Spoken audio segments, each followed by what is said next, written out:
So, hello everybody. I'm really delighted to be here at the live podcast. And as already mentioned, our topic today is AI. But before we move on with our main topic, I would ask kindly my co-guest talk about or give just brief overview. Where are you from and what is your background? Shahab, maybe you start. Sure. So Shahab is my name. I live in Estonia for 11 years. Aga ma ei elagi eestlased, vabandust. I am director of AI in PricewaterhouseCoopers in Finland. I'm responsible for lots of AI and Gen AI development within Nordic. I am leading AI and Gen AI practices with PwC AI, AUX, and I'm a driving force of responsible AI with PwC Global. I am helping LHV Bank and LHV Bank with the AI practices and so on in the past 1 year. And from educational perspective, I already study AI. I used to be a professor in the university working on AI, and happy to share some of my experiences with you. Well, we are happy that you do. Andres. Hello. I'm very proud to be on a stage in the 10th Investment Festival. I'm from LHV. I've been in LHV almost the same time as Shahab has been in Estonia, so 11 years. I worked closely with Nelli, and I remember first investment festivals where 2 boxes of beer was giving us logos everywhere, but now it's a bit different event. So very happy to be here. In LHV we have done many different roles. Currently I'm CTO of LHV Bank in the UK, and I'm also responsible of the financial intermediaries or fintech business line what we have. So we're providing infrastructure services, payment infrastructure services for global fintechs. Yeah, as mentioned, 11 years in LHV, never stopped surprising me, the bank itself, plus now with Shahab, building very interesting solutions for our clients and internally based on AI, and hopefully we're giving some good thoughts to you. Yeah, today. we will go back to that LHV project as well. But let's maybe start where are we at the moment? Because we have had this AI hype for a year and a half now. And there are two, the opinions have been divided to two. One group of people, maybe especially vocal about it, is Elon Musk, who says that, well, AI is going to change our world, our lives immediately. So within a year, everything is totally different. And then there is another group who says that, well, at the moment, AI is just a personal Google, and it will take quite a long time that AI will achieve the full effect. So where do you stand on this one? Well, AI has been around for many years, decades actually. I'm sure that everybody is using washing machine, everybody's using dishwasher, so there are lots of AI inside it. I'm sure that you are listening to the Spotify, so there are lots of AI inside it. What has happened about 2.5 years ago, for the first time, this complex mechanism became available to non-technical people through the ChatGPT, what OpenAI did and so. So what Elon Musk, I think, in my opinion, what Elon Musk tried to share is that we will see more applications of it in more of our daily life, especially work-related thing. However, I also agree with other people that it will become more and more Google-like thing. You know, we are using Google in order to grasp lots of information, finding the things, and I believe that AI brings lots of meaning and context when it comes along with the human and human intelligence side of it. I am not talking about that we will be always smarter than AI. I am very much lean that make the AI to become smarter than us and have lots of emotional intelligence, but still I believe that it will have a meaning if it is kind of as a combination with the human intelligence. Otherwise, we won't understand it's smarter. It's like an ant would never understand what elephant is because it doesn't understand it. So we shouldn't be scared of really drastic changes anytime soon. No, you shouldn't be scared. You should be scared of that some people start to worship that AI, and then they will come against you, rather than AI come after you and so on. There will be change in the jobs. There will be, unfortunately, people who will insist not to upskill themselves and lose the job, but I don't think that that's scary. This is called the growth. This is called evolution that will happen, you like it or not. Where do you stand on this one, Andres? I think Shahab mentioned the availability for regular users, AI tools. I think that's a key thing, and it's a technology progress. It has definitely exponential growth, but as Shahab mentioned, AI has been around for decades, and we just usually in the technology need enabler which brings the AI to masses. If you go back to the internet, then well, ARPANET was decades before the internet came to the masses, but then we needed to have a protocol which was readable for everyone and computers, etc., so it actually starts growing. I think we are at the beginning, we are at the beginning of seeing good results, and I also believe that it will be a big part of our daily lives, and unfortunately those people who will not have access to AI tools and will not learn how to use AI tools will definitely, in majority of the sectors, have disadvantage. So I'm really kind of encouraging internally and externally be always on top of the AI development, because if you miss the train, it will be quite complicated. And we'll probably talk about risks later on, but my very sensitive topic is about educational system and AI, but we'll probably talk about this later. But for me, the most fascinating part of AI and AI's impact is the ecosystem of investing in general. So that includes market, investment strategies, and I've been thinking and reading a lot about it. And the more I read and the more I think about it, the more confused I get. Because on one hand, AI can analyze any kind of data way faster than human, right? The other thing is that we live in social media world. So AI can monitor different social media platforms and understand or sense really quickly what's trending.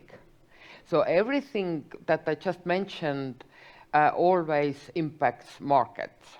So, and help me to understand how it will impact the market. Will it be so that since all the data is available for very many people at the same time, that all the shares, let's say, are fairly valued all the time, and there is kind of no investment opportunities, because those investment opportunities are really often created based on human emotions?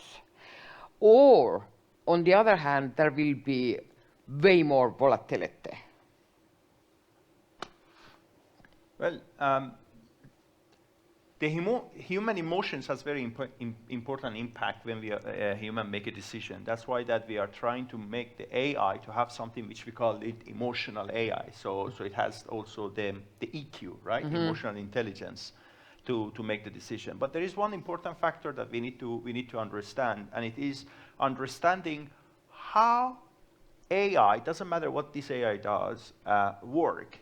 The artificial intelligence, which is using the machine learning techniques, is looking at the pattern. That's why that we give huge amount of data into there, and it tries to find the patterns, and based on this pattern, it comes to some sets of conclusion.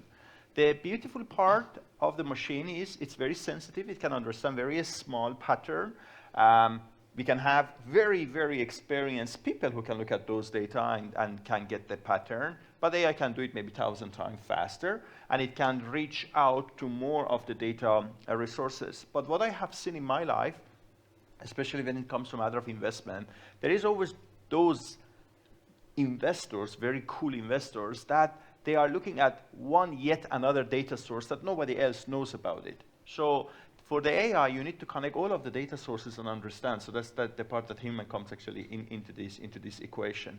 We try to make the AI to have the feeling and excitement and utilize that excitement in order to make its decision. And this has started to become very, very well known. I don't know if you are following the news. Around 2.5 months ago, Meta AI, Facebook, introduced something which is called goal-driven decision-making, in opposed to any other type of decision-making mechanism which is existing, and try to push more into this concept of emotional AI, so that it will do an investment, for instance, an investment better, and take into account more of the factors. Otherwise, there will become one big threat, and the big threat is that AI will learn from all billions of data points which are existing in the world, and then when a company like Neuralink for the first time comes, a company with like SpaceX for the first time comes, it will be rejected by AI because it is not following the whole patterns which are existing. And this is the problem with the data-driven pattern recognition mechanisms. However, if you are adding the emotional intelligence, it feels the risks and it feels the excitement, and then there might be a chance for an idea, a brand new idea like that to be born, for instance. Okay, but I'm still lost. Okay. Do you think that it's, but still I'm more interested, will it create more volatility, or it will calm markets down? Based on all what you said, that when the AI is more advanced and takes all the risk into account and everything, do still human emotions count, or they doesn't? Well, it depends. If the human is in the loop, it is. EU AI Act says that humans should be in the loop for all the things that AI is making a decision or help to make the decision. Then the emotion of human would become a factor in. Otherwise, no. Okay. So case by case, it can vary. Okay, so I would say that it should calm markets down, not to create extra volatility. Or it may completely create a new market. Something completely new that we are not thinking about it right now. That option doesn't help right now, because now it's even more confusing. Yeah, well, I mean, we are talking about that AI help investors to invest.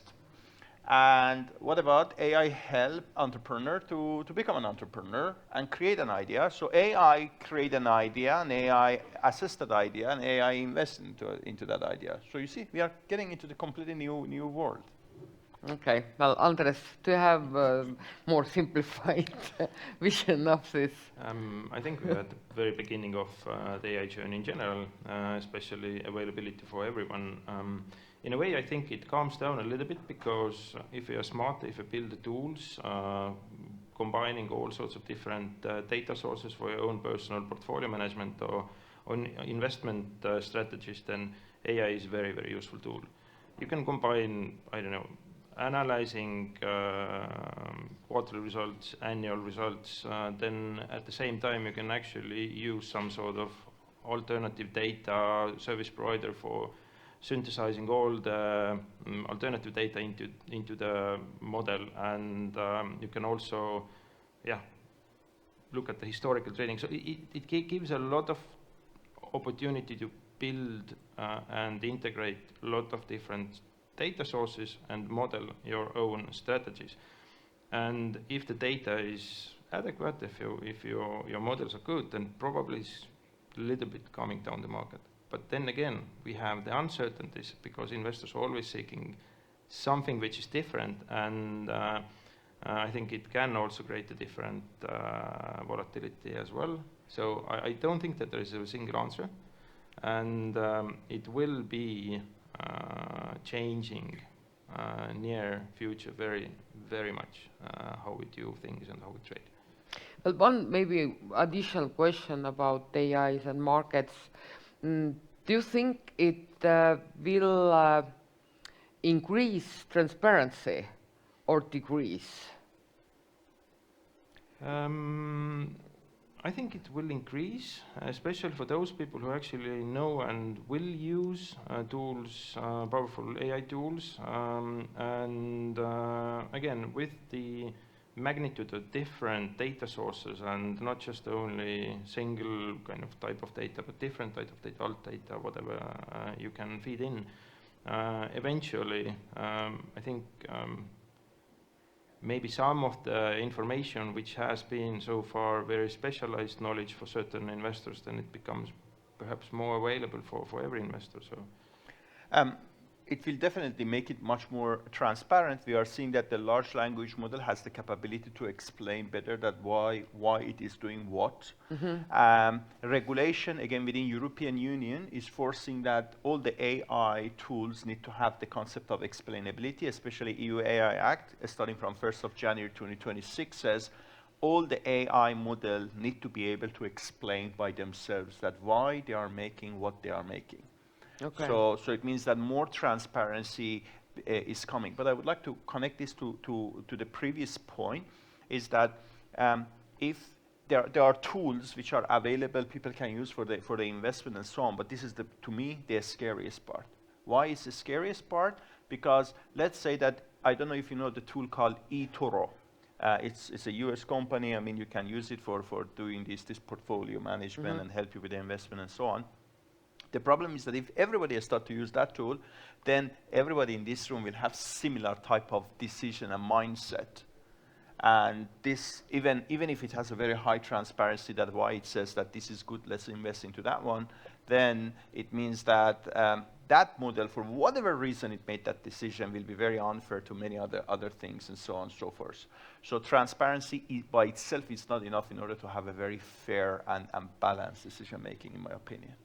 More is needed. But then again, Shahab, I think it's a very good example that if you stick to the one service provider, but in the same way, I think different tools, different integration layers with AI tools or whatever, enable you to same time use different service providers, not just eToro. You could use, I don't know, Lightyear, for example. I don't know, Martin is here, no? LHV. So again, I think in that sense, I think it's almost giving a good orchestration layer for everybody to build kind of trading environment agnostic investment tool. You are absolutely right. You are absolutely right. And unfortunately, I'm also right. And the reason is that today we have Lightyear, we have LHV, we have eToro, we have many other tools. Let's fast forward to next year, to 2 years from now. Most of the tools that we are seeing are using mainly, let's say, the GPT-4 by OpenAI, or they are using, I don't know, Opus by Anthropic, or Gemini by Google, and so on. And over the time, we are starting to see the tools which the core would be the same, the data sources would be the same. And this is the point that about 10 minutes ago, Nelli was bringing up. There is the human and human emotion inside, and that's why I said that it will become very important to take into account human into the loop and have this emotional intelligence. Then we start to see different tools, although they have the same education, they have the same brain, will act very differently, and so on and so forth. Similar to us. We can like be all, humans. Yeah. Now we can be all graduates of the same university, same class, read same book, be in same family, and so on. But we can have different type of emotions, so we can invest in totally different things. Yeah, so we have mentioned a few times now potential risks that AI can bring with, but also opportunities. So if you take like wider scope now and think what could be the main risk and the main potential that AI can bring to our world or our lives? For the risk, as I've been working with this responsible AI for a long period of time, when I was in university and also through PwC, I can say that there are multiple risks which are very important, and it's very difficult to mitigate them, especially as the models become bigger, it becomes more and more complicated. The most famous one is the risk in the bias which is existing in the data. GPT models have been trained over billions of data. We don't know what type of bias they have. GPT 3.5, which they discontinued, it has been scientifically proven that it is lean more towards the muscularity. We don't know how it has an impact into the investment. Maybe it likes green technology more than a space tech, who knows, yeah? Because there have been lots of information, lots of data available in that particular field. So it becomes very, very difficult. The second important risk which is existing is something which we call it adversarial attack. Adversarial attack is like, I'll tell you a story for that. When I came to Estonia 11 years ago, some of my Estonian friends, they decided to teach me some Estonian words. And they taught me an Estonian word, and they said it means thank you. So then we went out for a drink, and there were other couple of friends that we had, and then I told them in Estonian, thank you. From the flash of light in their face, I understood the word that I said was, whatever it was not thank you. So I am not a bad person. I try to be always very polite. So I was subject to something which is called adversarial attack. I got the data, which was being labeled with something good, and I learned that one, and I start to utilize it. And this has started to become more and more important in open source and this huge amount of like big data community, because how do we know that many of the materials or data that, let's say, the GPT model has learned have been labeled properly? This is one of the things that the people who say that singularity will happen are saying, that AI will learn the data which says human is bad, let's kill human, for instance. Like this is called adversarial attack, and this is the very, very important risk which need to be mitigated. It's very difficult actually to mitigate such thing. And the other one comes with this explainability and transparency that you said. Huge amount of risk are existing because the model can act as a black box. And although the answer is very, very okay and good, we don't know why it has happened, and we cannot really take it for granted. Especially as a bank, we cannot say that AI said that, hey, give the credit to Shahab because he has a good credit score. Did it do it because Shahab was a male? Did it do it because Shahab was white? Did it do it because Shahab had actually very good income, and then the whole thing was very good? So these are become very, very important. All of these risks, I will shut up soon, it's called application risk. And there are some other risks which are called enterprise or national risk, which are more to the governments and union. For example, what will happen if all of us, God forbid, lose our jobs and become jobless? We will become a problem for the government. I mean, how long can government give us unemployment fund, right? Maybe if all Estonians are unemployed, we can all get 1 month's salary and that's it. Government is bankrupt. So there are kind of risks associated with that one that we need to also take into account. Say something good now as well. It brings lots of opportunity. Earlier, we were talking with Andres if he's using or have thought of using AI in the investment, and he was telling and talking about that how he envisioned it. AI has the capability and capacity of connecting to all the news and resources, read all of them in magnitude of seconds, analyze all the portfolios of all the big VCs around the world, and then when a new pitch deck comes to you, it can kind of assess it based on that, not comparing it, assess it based on that, tell you what are the advantages, what are the strengths, what are the weaknesses, how it can be mitigated, and so on and so forth. So it's just simply amazing, because whole of that can happen with around 50 cents of money and with a snap of two fingers. Whereas now, if you want to do it, you need to have an expert, which is very expensive per minute, and it's also very slow, naturally, due to this slowness of human. Andres, what do you think? What is the biggest risk and biggest possibility or opportunity? I promised to talk about the education system, but I first talk a little bit about the black box, which Shahab mentioned as well. As I'm working quite a lot with fintechs, and also we process millions of transactions, payments from the fintechs. There's a lot of money laundering risks which we need to mitigate and manage, and AI is a very powerful tool for managing the risk in the banks, especially when it's high transaction volume, a lot of data points which you could analyze. But the problem is that none of the regulators or financial supervisors is actually liking black box solutions. If, for example, we say the same example that if somebody's creditworthy or if somebody's payment is suspicious, and if you cannot explain it, why decision is made like this, it's not okay to regulators to accept this. So you need to be very, very smart implementing the tools.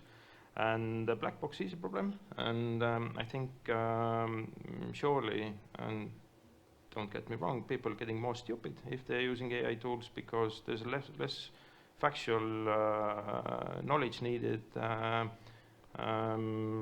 People need to read less, but we know all that. People are inherently lazy, and this tool helps them to be even more lazy.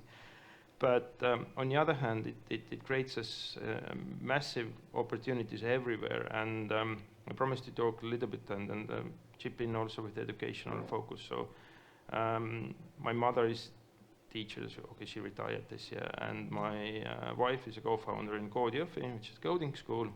So I see quite closely the education system.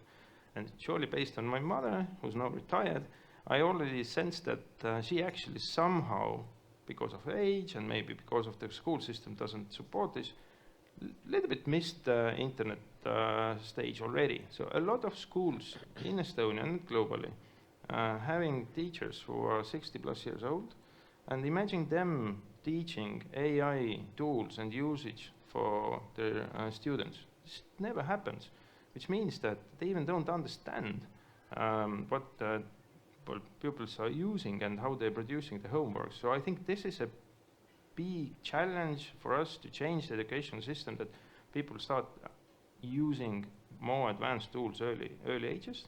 When they are coming to the uni and the employment market, they are much more equipped to use those helpful tools and understand this. So I think it's something which I consider risk, that the tools are not properly transferred equally in a society, and I think using very advanced technology creates disadvantages and disparities in a society. So I think we need to be very smart.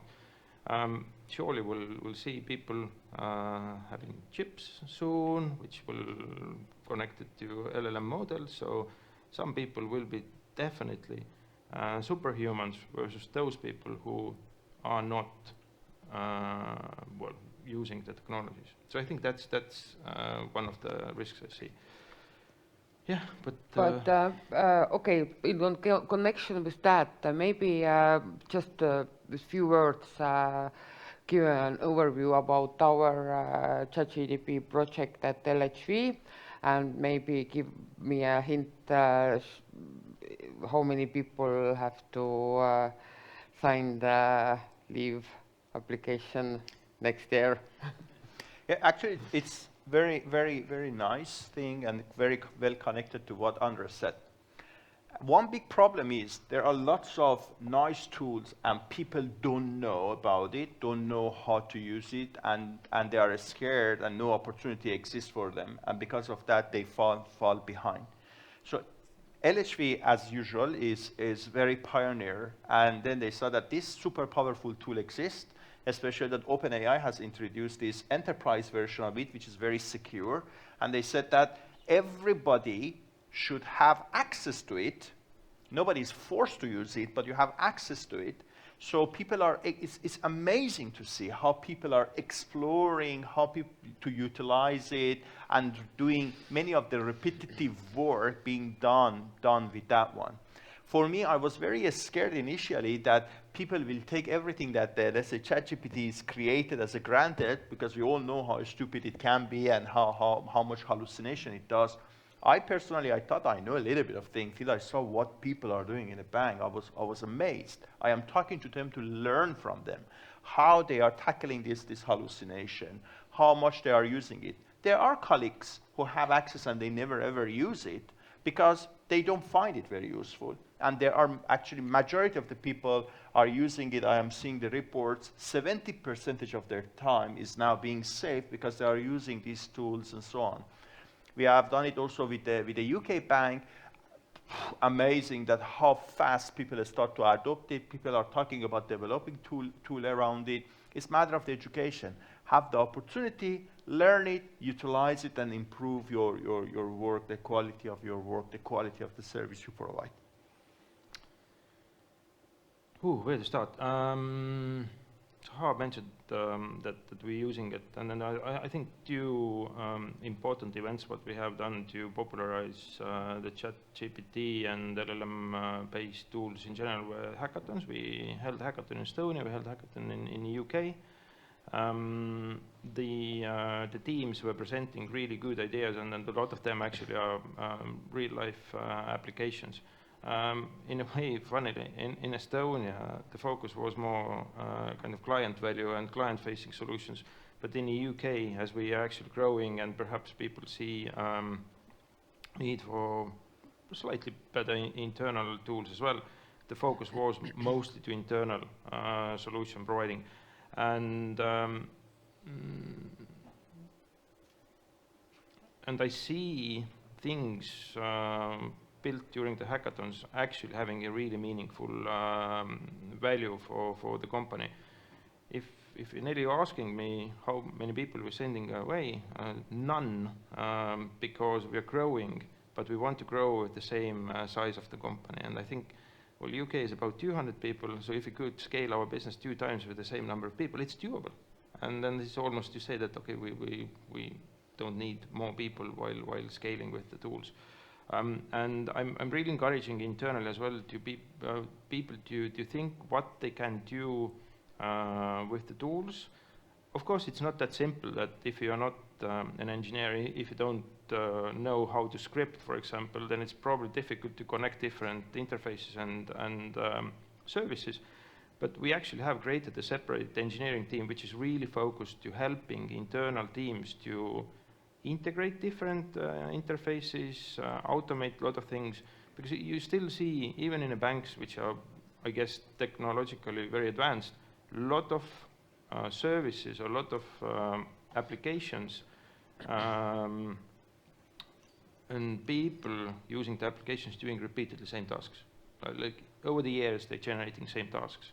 But now we can actually analyze what they have done and automate those tasks in much better way. So I think that the key for us in LHV is that to scale the business with significantly lower people growth. So the conclusion, what you just told, is basically just even though you have no, I don't know, IT or background, just test it. Just start testing it. Try different things. Nothing bad can happen, only good thing, because you're learning. And if you don't test it, then at some point you can discover that you are just fallen way behind. And okay, but time flies still, and we have investment festival still. And I was asking before that event from ChatGPT, what are the most beneficial companies where to invest who will benefit from AI boom?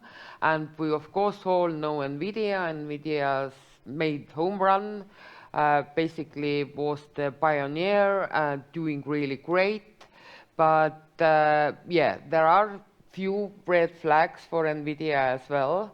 But besides NVIDIA, there are plenty of other companies that benefit from AI, and ChatGPT gave me 12 names. I just maybe name a few, like, I don't know, Apple, Google, Microsoft, Meta, Intel, AMD, Amazon. Do you have personal favorite among those names, or maybe even new name that you think that it will do as good as NVIDIA or even better in the future? You go first. Yeah. I'm ex-Skyper, so I have to say that Microsoft has done tremendous work. And I believe that like technically, probably the big ones win most of the AI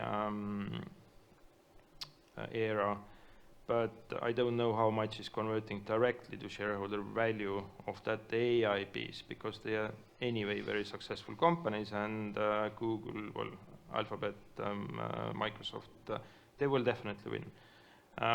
So they are the obvious ones which benefit that. But again, the question is that how much is actually extra shareholder value is generated of this? I don't know.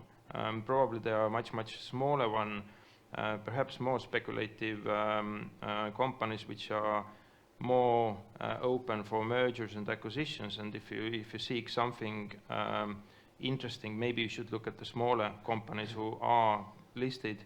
If you talk about listed assets, then listed small companies who are providing specific services, whether this is investment related, whether this is a, well, I don't know, any service related. So I even don't know how many of them are listed yet, but maybe this is something which you should be looking. I mean, to me, there are a low risk, high risk one. The low risk one is the one that ChatGPT have introduced to you. The high risk, or the thing that if I want to invest, I will look into it, is that the one that address next 3 years, next 4 years. We are getting to the saturation of what the silicons as a material can produce regarding to the computation. So now we have bigger graphical processing unit and so on, but I think the big change happens when the quantum computing start to become more accessible. There are lots of physics behind it and limitation, but sure, it will become available. I am old enough to remember the frameworks, those big frame computers with the cassettes which are working, and it was impossible to have them at home, and now seeing to have it in your phone. So I think quantum computing is definitely a good thing. Another one, in line of what also Andres mentioned, there are many newcomers to this field of AI. I love the creators. Creators are the one that if you invest, it really booms, like what NVIDIA did, what OpenAI did. Have you heard of Open Science? It's relatively a new company, a big competitor to OpenAI, fully open source. So I think that this can become a very, very big change, or create a very, very big impact. So I would look into more high-risk one, which are creating new impact, new values. Today, it's very cheap to buy them. In 4 years, 5 years, there is a high chance that they will grow significantly high. Like if 10 years ago you were buying NVIDIA, today you would have your Rolls Royce, right? Sounds nice to me. Anyway, we are almost out of time, and I have often heard people say that AI is like Internet World 2. Do you agree, or you think it's, I don't know, even bigger than the Internet was 20 years ago? Significantly bigger. Okay. Internet was a line to me, and I think AI is not a line, it's a 3D world. So you have huge dimensionality to cover. So to kind of have a grasp that how big it is. There was, I don't remember who was the person, somebody in Microsoft who said that, you know that they say that there is a hype of AI? It's wrong. We are actually under hype the AI. The big things is yet to come. This is just the beginning. It's under hype. We think it's a hype, but it's actually under hype. It's amazing. It's a huge dimensionality existing. Andres, do you agree? There's only one answer, so how can you say that? Oh, no, Internet was much better. So. Well, there are still people who say that it will go away, it will fade away. But we probably don't talk about AI specifically in the future. Like we don't talk about the internet every day. It's becoming a norm. It's part of our daily lives. So you're not talking about internet.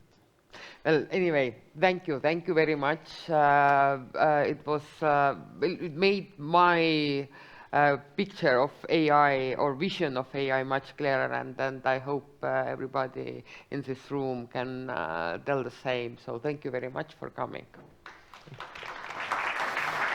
Thank you so much so far, but we have some questions as well. First question from workshop. How much trust should we put on AI when making financial decisions as a retail investor? Do you have some examples how a retail investor can utilize AI? Well, as I stated earlier, currently you need to have the human in the loop. AI will look at the previous pattern, the past, based on all the history, let's say 1 million years of history, whatever it is existing. At the end of the day, you need to have your own opinion inside it. AI will not make a mistake unless you give a wrong data into it. As far as the data is right, you can trust it, but you need to have your own emotional intelligence in before making your final decision. So as the investors, they are buying the future, and AI has also predictive analytical models inside that black box. How much really I can trust it? Again, it's a function which is reading the pattern based on your past data and extrapolate towards the future. So in other words, if your data is very trustworthy, your prediction will be very, very good and you can trust it. But as I said, based on all of those things, Elon Musk SpaceX, Elon Musk Neuralink would never ever receive any investment. You should have this emotional intelligence inside it. Questions from audience? Can you also use AI to predict changes in the market, and how effective is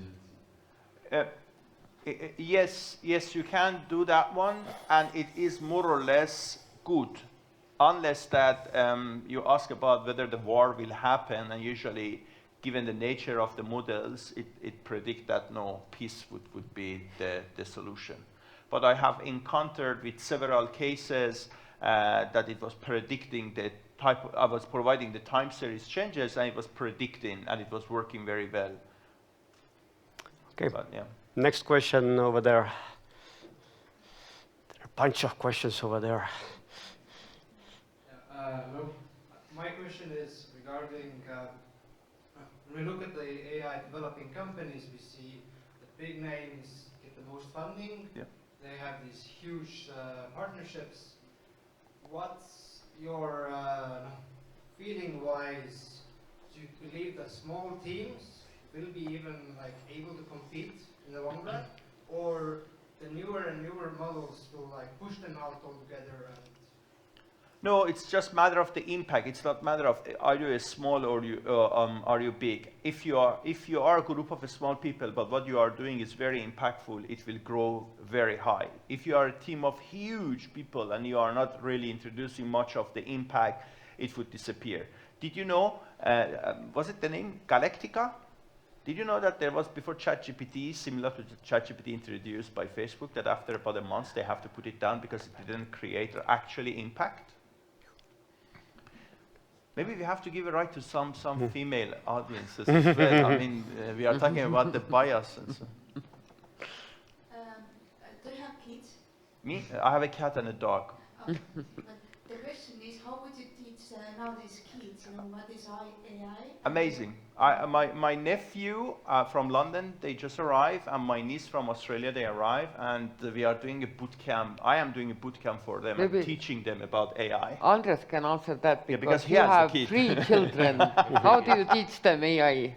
As a helpful tool. I think every learning starts from the small things, and if they can see, well, I've given them access to ChatGPT as well. They can see how powerful it is and how it can help them to create something. And I think it, well, if not misused, which you can easily do it, start doing all your homework with that, which will happen anyway. We can't stop this. This will happen. But they will be more creative, in my opinion. So. I do something with them. I have told to my nephew and my niece, I buy them any toy that they want, but they have to use ChatGPT, talk to ChatGPT, to tell them a story that why that toy is useful for them, and then they have to tell me that story. And my aim is to help them to develop the storytelling and reasoning of their own brain. So I'm using the AI for that. Yeah, very good. They are listening to that story, and then they have to tell me that story, and automatically their creativity is being added into that one. This is like the learning. How would you become an author if I'm only teaching you Shakespeare? You learn that one, and then you add your own creativity, and then you create your own book. And final question. Thank you. Actually, I have a question about if you're looking like these kind of large language models providers, I mean today and tomorrow. Yes. To expect actually there will be also like one major player in the future, like in our like technology spaces, like in internet, like you name it, and everywhere you have like one major player. And what does it actually mean? I disagree that we have one major player. Depends on your application. I do lots of computer vision. I use the Gemini, Google Gemini 1.5 Flash. I do lots of text mining. I use the GPT-4o. I am trying to do it on devices, so I'm using the Tiny Llama. So there are many players. If you are using AWS Bedrock, you are hearing there are, I don't know, 20 more other players which are producing and so on. I am less scared of that one, but scared of more other things, that if all of them are using the same biased data, what would happen? We answered 6 questions, 5 of them were male, 1 of them was female. So if machine will learn from this, in 100 years, would women have a right of asking question even?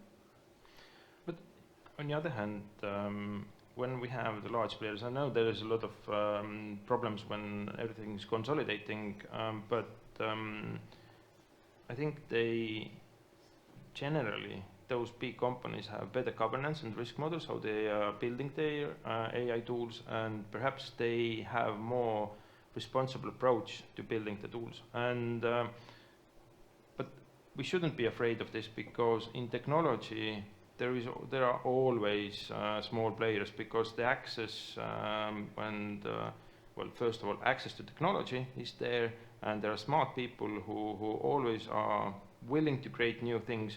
So yeah, we are not afraid that all the payments moving to Apple Pay, for example, because there's still other very good alternatives available. So I'm not that afraid. So. Remember that OpenAI still is a startup, was a very small company, whereas the Meta and the Google were huge. So. Thank you so much for your time. Let's make a big round of applause.